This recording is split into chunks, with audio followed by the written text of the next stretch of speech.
Okay, I should hear no voices. Everybody should have out practice test number 3. This is our last chance to review before we take our test tomorrow. The test will look exactly like practice test 3, which looks exactly like practice test 2, which looks exactly like practice test 1. So the very first thing you're going to have to do tomorrow is which property is shown. So on practice test 3, which property is 1A? Distributive. That is your distributive property. Now be careful on B. I'm tricky. What property is in B? Commutative of addition. Make sure that you put the of addition on there. Now, why is it commutative? On the left side, the things are 5x, y. On the right side, the things are x, y, 5. When you change the order, it's commutative. And that's what I changed, right? I changed the order. What about C? 1C. Additive identity. When you add 0, you get the identical number. That's the additive identity. All right, number 2A. What kind of equation is this? It's a quadratic equation. And how do we solve quadratic equations? However you want. You got options, right? So some of you like the quadratic formula. Okay, now these numbers are kind of big, but you are going to have a calculator. So we can go ahead and do it with that big number in there. The quadratic formula would say x equals negative b plus or minus the square root of b squared, which is 729, minus 4 times a times c all over 2a. Now, do you have to use the quadratic formula on this problem? No. But a lot of you like it. It works all the time. It works in every problem, every quadratic problem. So it's okay, sure. Now, notice the double negative. Pay attention to that. That's going to become an addition problem. So it's 729 plus 4 times 4 times 7. So I got the square root of 841. And the square root of 841 is 29.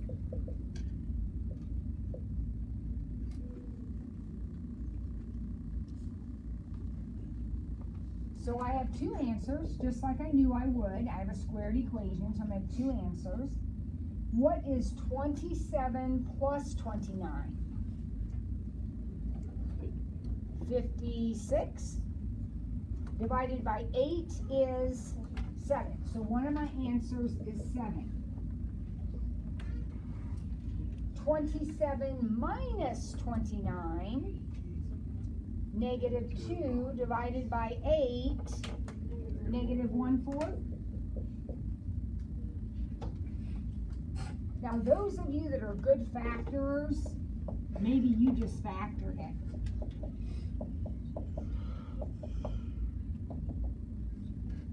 It factors, so that would give you x equals 7, and this one would give you x equals negative 1/4. Now those of you that aren't good factors, okay, don't factor it. Do this, right? Because this works. Number 2, B. This is like on our quiz. This should be the easiest problem of all, groupies. Anytime you have an inequality, I want you to draw number 1, because you're going to be shading. You're going to be coloring something. Right smack dab in the middle of the number line, we're going to put what number? 2. 2. And then we are going to do what?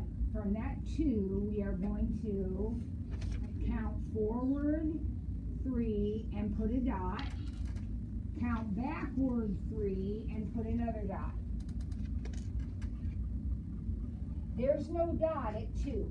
That's just my beginning point where I count. I count forward to get a dot, I count backward to get a dot. Those dots would be colored in.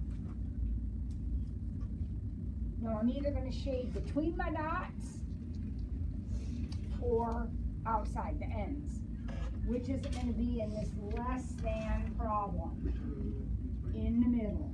So your answer is from -1 to 5.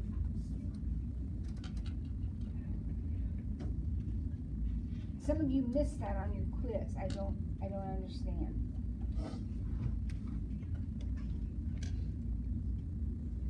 Did you follow what I did here, everybody? Yeah. Remember, this is what your test looks like, so you have to do this tomorrow. All right, C is just an equation that is full of fractions. Like all things mathematics, you can do this several different ways, right? Several different ways. So, since I'm doing it, I'm going to get rid of the fractions. So I'm going to multiply every single thing, including the 2. I'm going to multiply by something that will cancel out my fractions. So what number will cancel out both an 8 and a 3? 24. So I'm going to multiply by 24. Now some of you are so dang lazy, you don't even write the 24 down. And then you end up forgetting it over here. 24, 24, 24. Now, you did it because 8 goes into 24 3 times. So you are left with 9x plus 3 here. And 3 goes into 24 8 times. Oh, be careful. That's a minus there. It's a minus 8. So you're left with negative 16x minus 8. Because you have to distribute that minus 8 to your whole parentheses. And that equals 48.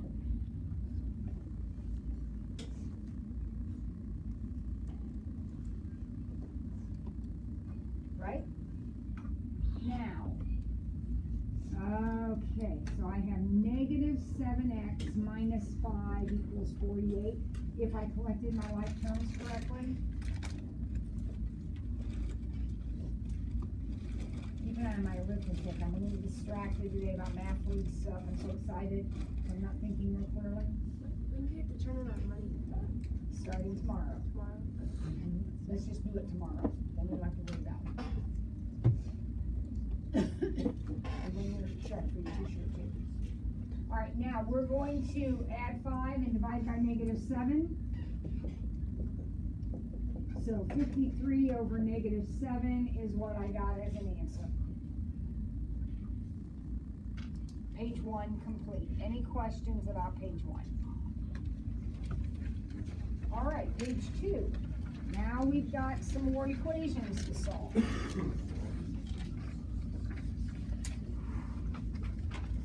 Notice that 2a has an inequality symbol. It has a greater than symbol. So I'm going to draw a number line. Anytime I have that symbol, greater than, less than, I'm going to draw a number line. Now, to get started on my dots, what am I going to have to do to my problem? Factor it. So how does this one factor? Minus 5 plus 2, which tells me that my dots will be where? Negative 2 and 5.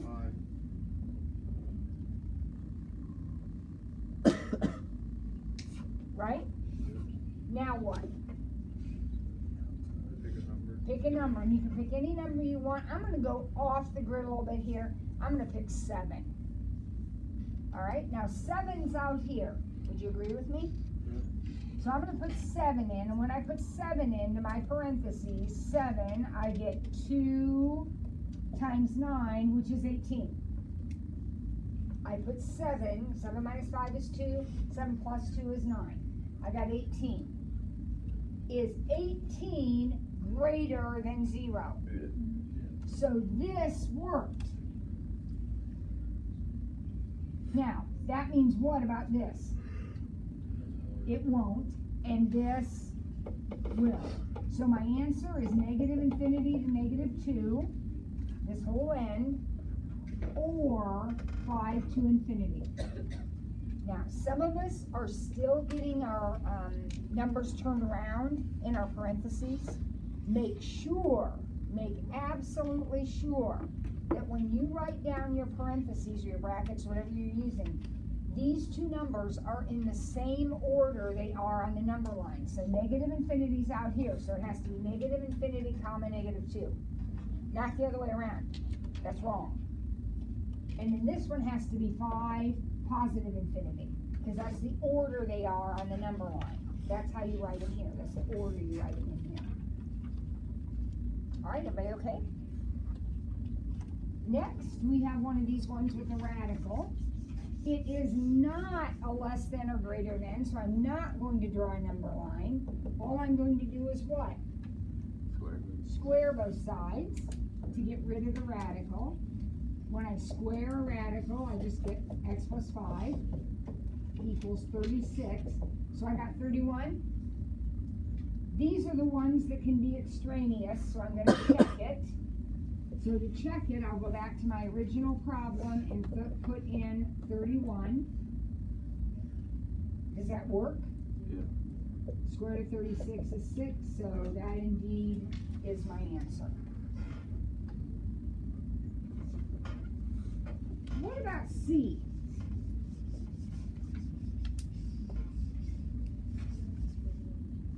You have to split it up. What's the formal name for that? Anybody remember? Factoring by grouping. So when I factor by grouping, I generally take the first two terms and I ask myself, okay, what can come out of those? What can I take out of those, just the first two? X squared. So when I take out the x squared, I'm left with x minus 2. All right, now, what about the next two? What can come out of the next two? Negative 9. Now, you could take out a positive 9, but always take out the negative if there's a negative there. Okay, so we're going to take out a negative 9. And that will, now remember, you took out a negative 9. So that's going to leave me with a positive x and a negative 2. And that is joyous, great news, because my parentheses match. So I write them down, x minus 2.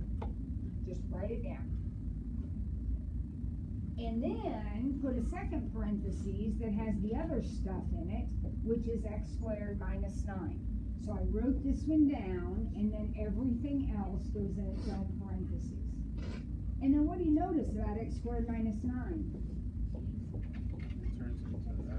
It's the difference of squares.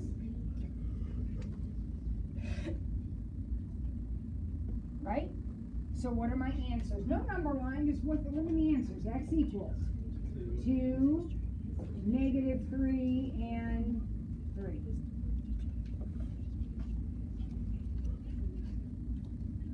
Is that good? So for B, 3B, so if it was extraneous, would you just put No answer. okay? Yeah, if you only got one and it didn't work, then it would be no answer. Like, would we just write extraneous? Or You just would write no answer. Okay. Or not solvable. Or use the empty set symbol. Okay, good on that? All right, number 4. Now we've got some eyes. So who remembers what we do with the eyes? What do we do here? What do we need to do? we're going to collect like terms, add them up, but before we do that, we better take care of this. So that'll be 4 plus 6i minus 4 minus 7i. Uh-oh, the 4's cancel, don't they? So all that's left is negative 1i.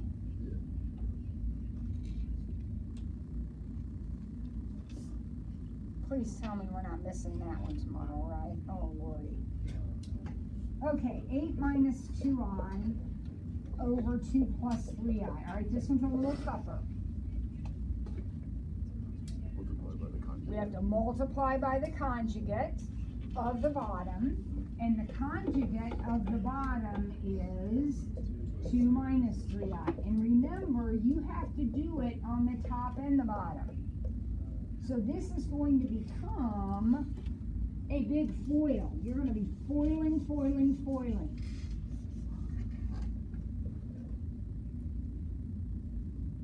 So first, outside, inside, last. And then first, outside, inside, last.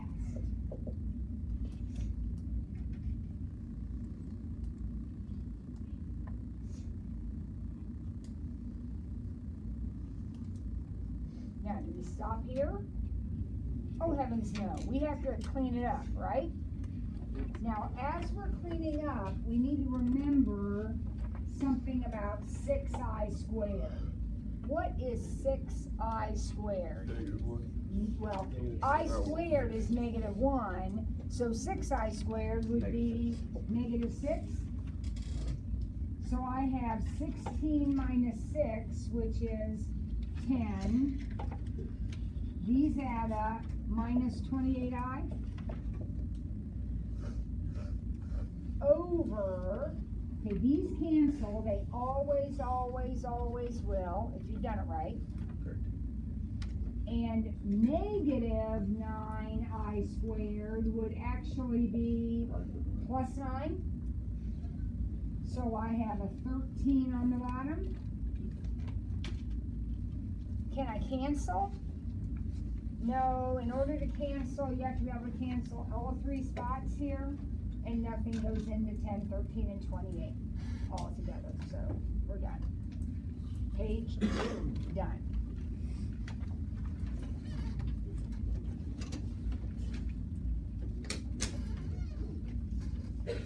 All right, now we're ready to simplify an exponent expression. All right, we can do that. 8x to the negative 5th, y to the negative 8, over 28x to the negative 10th, y cubed. Scotto, you got to do something here. Jump in. What do you suggest we do to start with? We got all this negative exponent action going on, and Daniel says, let's make those exponents positive. So I got my 8 and my 28.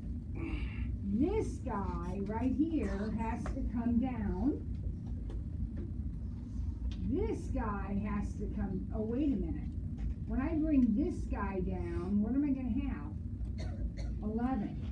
This one isn't moving. This one's staying on the bottom. When I bring this one down to join him, I'm going to have 11 y's altogether down there. Does that make sense to everybody? There's 3 sitting down there. I'm bringing 8 more down. Now what happens to him? He goes up. Remember, if you have a negative exponent, you switch places. This one doesn't move. He stays down there. All right, I would say we're not done. What do we still have to do? These guys reduce, right? So what would that be? 2 over 7. And what about this? I don't want to leave 2 x's in my problem. So how is that going to simplify? X to the 5th on top And before you say to me, oh, this word, how'd you figure that out? Stop and think about it. You got 10 of them on the top and 5 of them on the bottom. When you start canceling them out, you're going to have some extras, right? 5 extras on the top that won't cancel here. So 5 extras on the top. There is our answer. Is it an emergency? What did that think?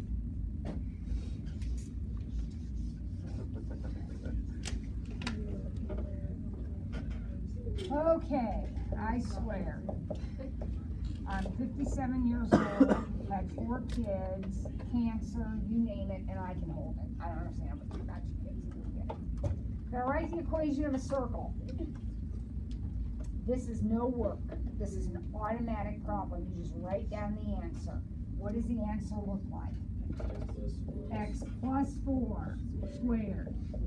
Y plus 3 squared equals 6. Remember, this number is r squared. So when I square my square root, I just get 6. That's the equation of a circle, whose center is at -4, -3. Opposite. The opposite.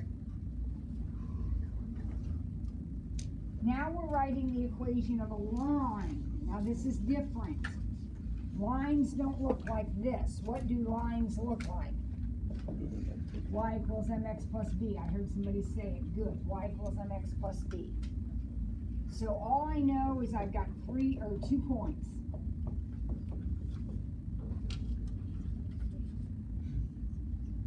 What do I need to do first? Find the slope.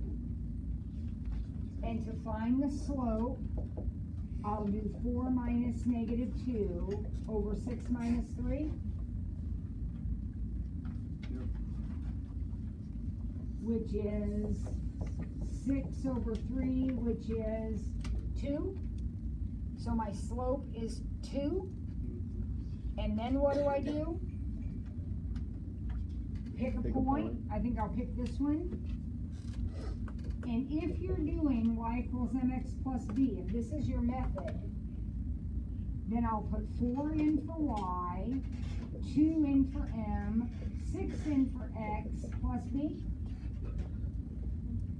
So 4 equals 12 plus b, and b equals -8. Sometimes we get so excited we stop here. That is not the answer. In the answer blank, you're going to write y equals 2x minus 8.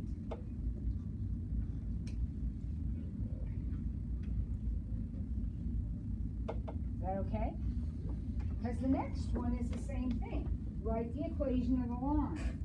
But this time, they only give me 1 point, and they tell me I'm perpendicular to this line. Now, when you go to write the equation of the line, like we just did right here, what was the very first thing we had to find? The slope. How in the world am I going to find the slope when they only gave me 1 point?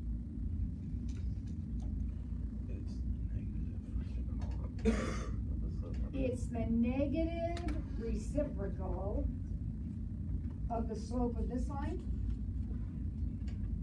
Now, how do I find the slope of the line?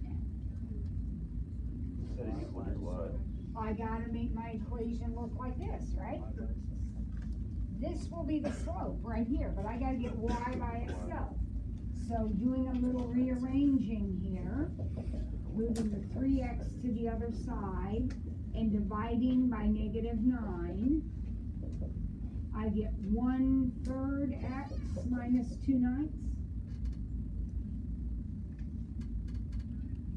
Now, don't freak out about this 2/9. Do I even really care about it? No. What am I looking for? The slope. The slope of this line is 1/3. It's a 4 out of 2. Oh. By golly, it is. Thank you. Now, the good news is that error would cost me nothing, right? Because I don't care about that. I need the slope, and the slope is right here. Now, the slope of my given line is 1/3. I am writing the perpendicular line, which means the slope will have to be -3. Remember, it's the opposite reciprocal, or the negative reciprocal. Okay? So the slope I'm going to use, this is my given slope. The slope I'm going to use is -3. It's confusing, you have to be organized. And that point, I still have my point. So y equals mx plus b. So 2 equals -3 plus b, and b equals 5. So what do I write in the answer blank? Y equals -3x plus 5. That's your answer. Page 3, done.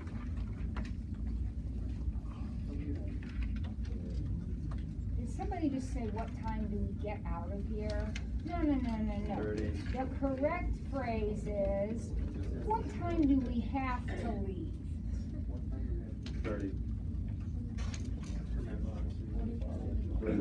You did over 30 people. 9:25. So we still have a whole page to do, and then we'll do a couple more things. So we have a page to review. Here we go. A ball is thrown into the air from ground level. This is your projectile motion problem. I will give you the formula, the general formula, and then you will have to write the equation for this particular problem, okay? So a ball is thrown into the air from ground level. The initial velocity is 100 feet per second, all right? So question A is, what is the equation for this problem? S of t equals -16t squared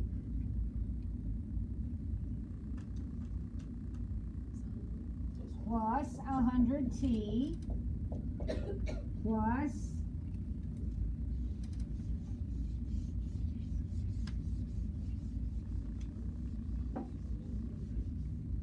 what does that stand for?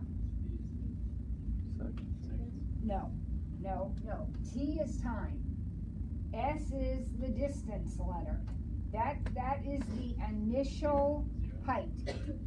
The ball is thrown from ground level. What is the initial height? 0. Remember, this is the initial height. This is the initial velocity. If you are thrown from ground level, your initial height is 0. If you're thrown off the top of a 20-foot building, your initial height is 20. So that's A. B says, how high is the ball after 1 second? Now, this is your height. That's what this is. This is the height. So think of that as H. So you have a height and you have a time in your equation. Every problem, every question will give you one of those, and then you have to figure out the other one. So when I read question B, how high is the ball after 1 second? I'm going to put 1 in here, or I'm going to put 1 in here. Where does it go? Is 1 the height, or is 1 the time? It's the time. So H equals -16 times 1 squared plus 100 times 1. If I want to know how high that ball is, I simply plug in 1.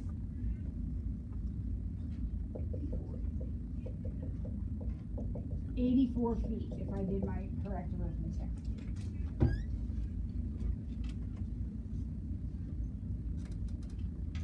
C uses exactly the same equation. Height equals negative 16t squared plus 100t. That's my equation that I'm using for problem C. This time, what did they give me? When does the ball hit the ground?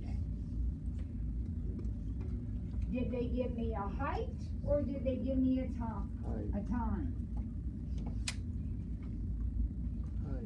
They gave me a height. How do I know the height? The ball is on the ground. What's its height? 0. So I put 0 here and I solve this.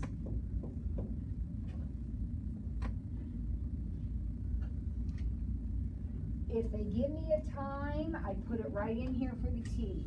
If they give me a height, I put it right over here for the h, or the s of t.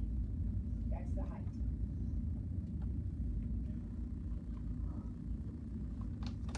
Now I get to solve that. Ideas? Take out negative 2 feet. What? Take out negative 2 feet. Oh, if I'm going to do that, let's take out a negative 4t. Yeah. He says this one factors. Remember, when you have a quadratic equation, one option is to factor.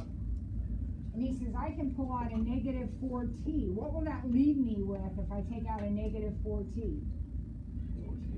4t minus 25. Remember, we took out a negative, right?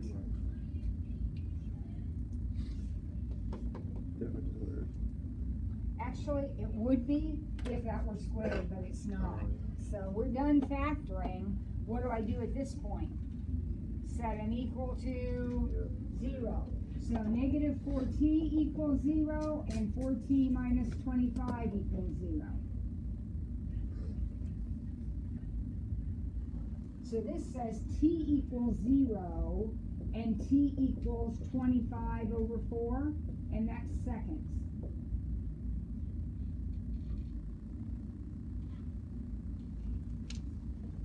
Now sometimes when we've done these, we've gotten bad answers, extraneous answers.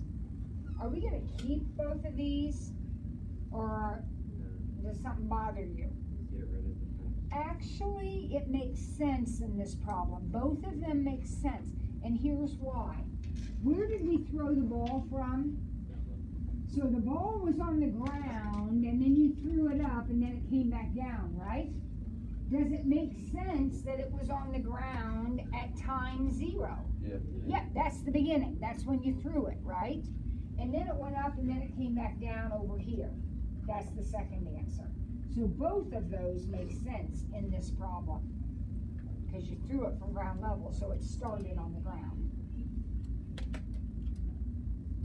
Okay, is that all right with everybody? Okay, quickly. What's 9a? What's 9a mean? Distance. We're going to find the distance. And in order to find the distance, you have to know your formula. The distance. My points are negative 4, 1 and negative 2, 4. So when I find distance, I do x minus x squared and y minus y squared. You simply have to know that. So, got a little double negative going on. So negative 4 plus 2, negative 2 squared is 4. Remember, when you square, it's always going to be positive. 1 minus 4 is negative 3, squared is 9, so we have the square root of 13. And that's your answer. Sometimes you might get something like the square root of 20. Remember, if you get a radical that breaks down, now root 13 is root 13, but root 20 would break down, right? Yeah. And I would expect you, if you want full credit, I would expect you to break it down, if it breaks down. And then the last question, what's the midpoint of those 2 points? How do we find midpoint? We average them. We average them. So we're going to add -4 plus -2 and divide by 2. And we're going to add 1 plus 4 and divide by 2. That's going to be our midpoint. Add the x's, divide by 2. Add the y's, divide by 2. So what's -4 plus -2? Well, it's -6. Over 2 would be -3. 1 plus 4 is 5 over 2, 5/2. There is your midpoint. Now, tomorrow, we are not going to be nervous when we walk in here. We're going to be pumped up and excited because we know exactly what's on the test, right? We're going to bring our $3 and our check for our t-shirt. I will have the order forms, or I'm going to email them to the whole student body, if I get that done today. So we'll take care of that tomorrow, we'll take our test tomorrow, and life will be good. Right? Excuse me, sweetheart. You may go.